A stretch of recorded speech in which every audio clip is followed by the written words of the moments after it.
Assalamualaikum warahmatullahi wabarakatuh. Alhamdulillahirrahmanirrahim. Wassalatu wassalamu ala asyrofil anbiya wal mursalin sayyidina Muhammadin wa ala alihi wa sahbihi ajma'in. Amma ba'du. Nasihat taklimi dan saya muliakan pengasuh pondok pesantren Darussalam Genggong Kiai Haji Muhammad Hasan Taukil Allah SMM, yang terhormat Rektor Universitas Islam Darussalam Genggong Bapak Dr. Abdul Aziz Wahab MAG, yang saya hormati Ibu Ayu Lestari MPD selaku dosen pengampu mata kuliah Strategi Pembelajaran Matematika, dan tak lupa pula kedua orang tua saya cintai dan teman-teman teknis matematika yang saya banggakan. Pada video kali ini saya akan mempresentasikan peta imajinasi yang telah saya buat yang berjudul Pembelajaran Berbasis Masalah. Langsung saja, pengertian dari pembelajaran berbasis masalah. Nah, pembelajaran berbasis masalah ini merupakan pembelajaran inovatif dengan menyajikan sebuah masalah-masalah yang praktis melalui respon pada kegiatan belajar mengajar. Adapun karakteristik dari pembelajaran berbasis masalah, yaitu pembelajaran ini mengedepankan pertanyaan ataupun sebuah masalah dan berfokus pada keterkaitan antar disiplin, meskipun pembelajarannya berpusat pada mapel tertentu. Tetapi dalam pencarian solusinya ini bisa ditinjau dari berbagai mapel yang berkaitan. Karakteristik yang ketiga yaitu penyelidikan autentik. Pembelajaran ini mewajibkan peserta didik melakukan penilaian autentik untuk menyelesaikan sebuah masalah. Yang keempat yaitu menghasilkan produk atau sebuah karya dan kemudian mendemonstrasikannya. Artinya peserta didik dilatih untuk mampu menghasilkan produk dalam bentuk karya nyata ataupun peragaan yang menjelaskan bentuk penyelesaian masalah. Terdapat ciri-ciri dari pembelajaran berbasis masalah. Ciri-ciri yang pertama yaitu peserta didik diharapkan aktif berpikir, berkomunikasi, dan mengolah data, kemudian menyimpulkan. Yang kedua yaitu aktivitas pembelajaran diarahkan untuk menyelesaikan sebuah masalah. Yang ketiga, penyelesaian masalah dilakukan dengan menggunakan pendekatan berpikir secara ilmiah. Adapun manfaat dari pembelajaran berbasis masalah yaitu suasana pembelajaran lebih bermakna, meningkatkan kemampuan berpikir kritis, peserta didik mengintegrasikan pengetahuan ataupun keterampilannya secara simultan. Adapun langkah-langkah yang harus ditempuh dalam pembelajaran berbasis masalah. Yang pertama, mengorientasikan peserta didik pada sebuah masalah, yaitu yang pertama memaparkan tujuan pembelajaran dan kegiatan yang akan dilakukan. Dalam tahap mengorientasikan ini ada 4 aspek. Yang pertama, mengutamakan kepada penyelidikan masalah-masalah.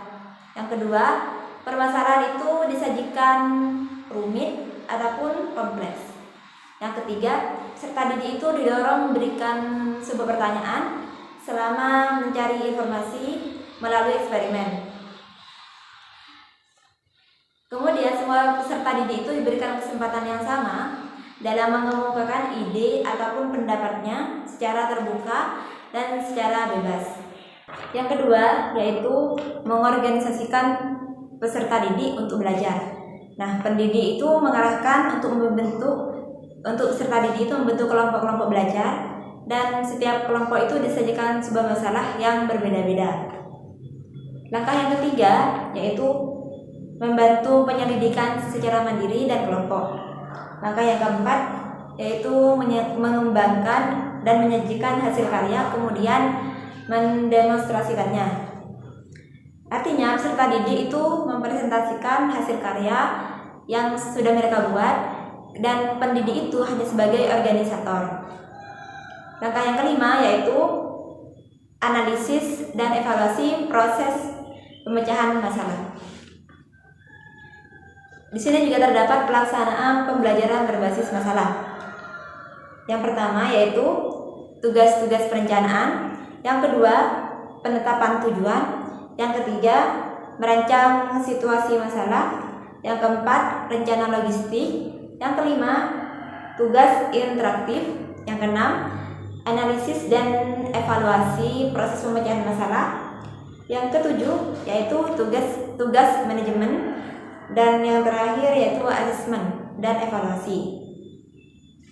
Adapun faktor-faktor yang menyebabkan interaksi belajar mengajar matematika, ada 5 faktor. Yang pertama, faktor tujuan. Faktor tujuan ini mengharuskan seorang pendidik merumuskan tujuan secara instruksional dari materi yang akan diajarkan. Faktor yang kedua yaitu faktor bahan atau materi. Nah, pemilihan bahan pelajaran ini harus sesuai dengan kondisi atau kemampuan peserta didik, dan pendidik harus menguasai materi yang akan disampaikan. Faktor yang ketiga yaitu faktor pendidik dan peserta didik atau faktor guru dan murid. Faktor ini merupakan faktor yang sangat berperan dalam pencapaian hasil belajar. Faktor yang keempat yaitu faktor metode.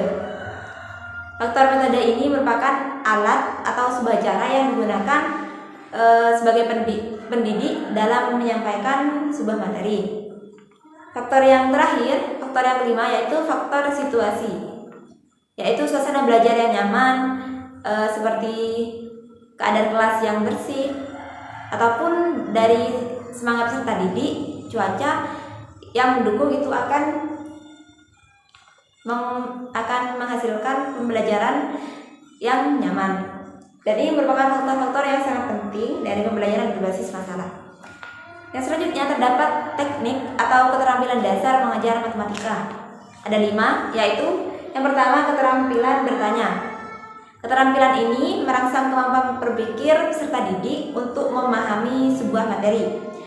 Keterampilan yang kedua yaitu keterampilan penguatan atau penguatan yang diberikan harus memperhatikan 3 aspek, yaitu kehangatan, efektivitas kebermaknaan, dan menghindari penggunaan respon yang negatif.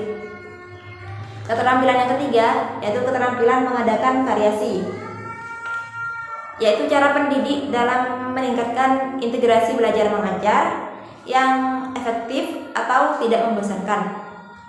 Keterampilan yang keempat yaitu keterampilan menjelaskan. Artinya yaitu kemampuan yang disajikan untuk menjelaskan atau menyajikan sebuah informasi secara sistematis. Yang kelima yaitu keterampilan membuka dan menutup pelajaran. Keterampilan ini dilakukan agar perhatian terpusat pada apa yang akan dipelajarinya, sehingga akan memberikan efek yang positif terhadap kegiatan belajar mengajar antara pendidik dan peserta didik. Baik, ini saja pemaparan materi dari saya. Kurang lebihnya mohon maaf. Assalamualaikum warahmatullahi wabarakatuh.